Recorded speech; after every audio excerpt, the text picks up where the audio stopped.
नमस्कार दोस्तों, अगर आप चिप्स खाने के शौकीन हैं, तो चिप्स कंपनियों से एक शिकायत तो रहती ही होगी, वो ये कि इतने बड़े चिप्स के आधे हिस्से में चिप्स होता है और आधे में हवा भरी होती है। आखिर कंपनियां ऐसा क्यों करती हैं? क्या वो हमारे साथ धोखेबाजी करती हैं या और कोई वजह इसकी है? चिप्स के पैकेट को जब खोलते हैं तो अंदर से एक गैस निकलती है जिसे हम फील भी नहीं कर पाते हैं। उसकी गंध कैसी है वो भी नहीं जान पाते।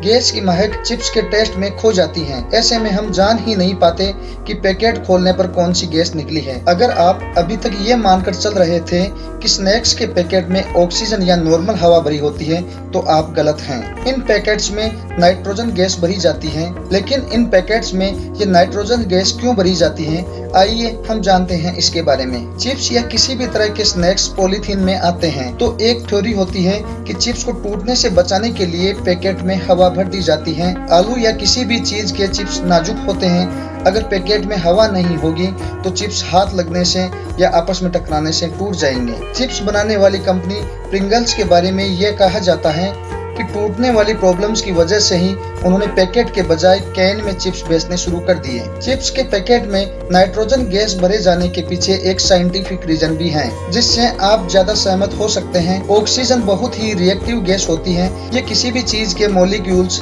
यानी कणों के साथ साथ बहुत जल्द घुल जाती है, फिर वो चाहे खाने की चीज हो या धातु की चीज हो। ऑक्सीजन की रिएक्टिव होने की वजह से ही बैक्टीरिया वगैरह इसमें पनप जाते हैं और यही कारण है कि अगर खाने की कोई चीज ज्यादा वक्त तक खुली रहती है तो वो खराब हो जाती है। इसलिए स्नैक्स के पैकेट में ऑक्सीजन की बजाय नाइट्रोजन भरी जाती है। नाइट्रोजन कम रिएक्टिव गैस है जो बैक्टीरिया और दूसरे कीटाणुओं को बढ़ने से रोकती है। साइंस की भाषा में कहें तो चिप्स को ऑक्सीडाइजिंग से बचाने के लिए पैकेट में नाइट्रोजन भरी जाती है। ईट ट्रीट नाम की एक वेबसाइट ने एक एक्सपेरिमेंट किया जिसमें इंडिया में 25 रुपए से कम बिकने वाले स्नैक्स में अलग अलग मात्रा में नाइट्रोजन पाई जाती है। लेज के पैकेट में 85% नाइट्रोजन होती है। अंकल चिप्स के पैकेट में 75% नाइट्रोजन होती है। बिंगो मेड एंगल्स के पैकेट में 75% नाइट्रोजन होती है।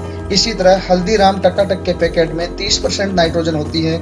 लहर कुरकुरे के पैकेट में 25% नाइट्रोजन होती है। तो दोस्तों, मेरे द्वारा दी गई जानकारी आपको अच्छी लगे तो एसएसएन मीडिया चैनल को आज ही सब्सक्राइब कर बेल आइकन पर क्लिक करें और वीडियो को ज्यादा से ज्यादा शेयर करें। धन्यवाद।